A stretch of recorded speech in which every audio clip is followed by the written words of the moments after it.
Doctor Khandakar মারুফ হোসেন সাহেব যেটি বলে ফেলছি সহ উপস্থিত সম্মানিত যুগ্ম আহ্বায়কবৃন্দ এবং যুবদল, কৃষক দল, স্বেচ্ছাসেবক দল, ছাত্র দল, মহিলা দল, শ্রমিক দল, ওলামা দল সহ সকল অঙ্গ সহযোগী সংগঠনের সম্মানিত সহকর্মীবৃন্দ, দূর দূরান্ত থেকে আগত আজকের এই সমাবেশকে সফল করার জন্য মুরব্বিয়ান, পর্দার আড়ালের মা বোনেরা, আসসালামু আলাইকুম রহমতুল্লাহি ওয়া বারাকাতুহু। সুখ দুঃখ, আনন্দ বেদনা এই নিয়ে আমাদের জীবন। আজকে যে মহিষী নারীর জন্য আজকে আমরা দোয়ার আয়োজন করেছি, মেঘনা উপজেলা বিএনপি পরিবার, তার ইতিহাস, তার জীবন, দুঃখ সুখ আনন্দ বেদনা নিয়ে ইতিহাস সৃষ্টি হয়েছে। যখনই বাংলাদেশের ক্রাইসিস শুরু হয়েছে তখনই উনি প্রণীত হিসাবে কাজ করেছেন এই দেশের মানুষের জন্য। শহীদ রাষ্ট্রপতি জিয়াউর রহমানের শাহাদাত বরণের পরে উনি দলের হাল ধরেছেন। আমার পূর্ববর্তী বক্তারা কথা বলেছেন, আপনারা জানেন। তৎকালীন সময় বাংলাদেশে এক স্বৈরাচারের আবির্ভাব হয়েছিল হোসেন মোহাম্মদ এরশাদের। এরশাদের সাথে এই দেশের অনেক প্রাচীন দল খ্যাত বিভিন্ন সংগঠন আঘাত করেছিলেন, কিন্তু এই দেশের মানুষের জন্য, এই দেশের মানুষের ভাগ্য উন্নয়নের জন্য এরশাদ সাহেবের সাথে উনি আঘাত করেননি। সেই জন্য উনি আপসীন নেত্রীর তকমা পেয়েছেন। সারা পৃথিবীতে একটি মাত্র নেত্রী যিনি আপসীন নেত্রী হিসেবে সুপরিচিত। তার জীবনের চেয়ে, তার পরিবারের চেয়ে এই বাংলাদেশের আজকের 20 কোটি মানুষ অনেক বেশি মূল্যবান ছিলেন, যার জন্য তিনি কখনো অন্যায়ের সাথে আপোষ করেননি। উনি সুখ স্বচ্ছন্দ্য ভোগ করতে চাননি। সমস্ত কিছু বিসর্জন দিয়ে দুঃখকে আলিঙ্গন করে এই দেশের 20 কোটি মানুষকে সুখে রাখার চেষ্টা করেছেন। তার ফলশ্রুতিতে আপনারা, তার নেতৃত্বে আমাদের আরেকজন অভিভাবক ডক্টর খন্দকার মোশাররফ হোসেন স্যার, যাকে আপনারা বারবার জনগণের, আপনারা যখন সুযোগ পেয়েছেন প্রত্যক্ষ ভোটের মাধ্যমে তাকে বিজয়ী করেছেন।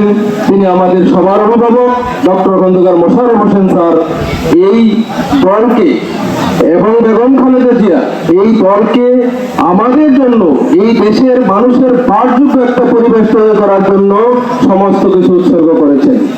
আমরা সেই নেত্রীর জন্য দোয়া করি, আল্লাহ যাতে করে তার জীবনের সমস্ত কর্মগুলি আমাদের জন্য, উন্নয়নের জন্য যা করেছেন সেগুলি আল্লাহ কবুল করে তাকে জান্নাতুল ফেরদাউস নসিব করেন। আমি আমার বক্তব্য আর বেশি বাড়াবো না। আমার নেতা ডক্টর খন্দকার মোশাররফ হোসেন স্যারের জন্য আপনাদের কাছে দোয়া প্রার্থনা করছি।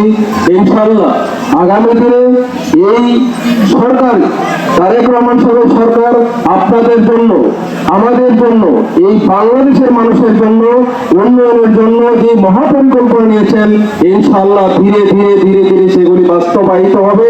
সেই জন্য আমাদের সবাইকে ধৈর্য ধরে মোকাবেলা করতে হবে, কাজ করে যেতে হবে।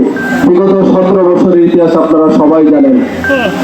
ওনার সুবিধার জন্য, ওনার নেতাকর্মীদের সুবিধার জন্য এই দেশের মানুষকে অন্ধকারে এবং বিপদের হতে ফেলে দিয়েও তারা সুখ সম্ভবে ব্যস্ত ছিলেন।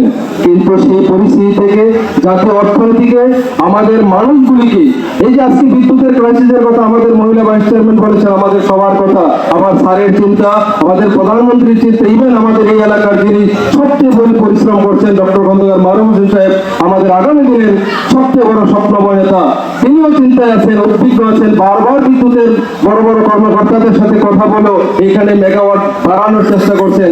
কিন্তু জাতীয় পরিস্থিতি আমরা সবাই জানি, একটা শ্রেণীর লোক আমাদের এই সরকারকে স্বস্তিতে না থাকার জন্য যতগুলি ষড়যন্ত্র দরকার তারা করায় ব্যস্ত। আমরা যাতে করে সেদিকে কান না দিয়ে আমাদের সরকারকে সময় দিয়ে ইনশাআল্লাহ আগামী দিনে যাতে করে সরকার সুন্দর একটা ব্যবস্থাপনার মাধ্যমে আপনাদেরকে সেবাগুলি পৌঁছে দিতে পারি, আমরা যারা কর্মী আছি, সেই জন্য আপনাদেরকে ধৈর্য ধরার জন্য আমি আমার ব্যক্তিগত তরফ থেকে, আমার মেঘনা উপজেলা বিএনপি পরিবারের পক্ষ থেকে, আমার স্যারের ডক্টর খন্দকার মোশাররফ হোসেন স্যার এবং মারুফ হোসেন সাহেবের পক্ষ থেকে আপনাদের অভিনন্দন এবং ধন্যবাদ জানিয়ে মরহুমা বেগম খালেদা জিয়ার রুহের মাগফিরাত কামনা করে দোয়া আছে এবং আমাদের স্যারের সুস্বাস্থ্য কামনা করে, আপনাদের সবার কল্যাণময় জীবন কামনা করে এখানে আমি আমার বক্তব্য শেষ করছি। বাংলাদেশ জিন্দাবাদ, বাংলাদেশ জাতীয়তাবাদী দল। ধন্যবাদ, আপনাদের সবাইকে ধন্যবাদ।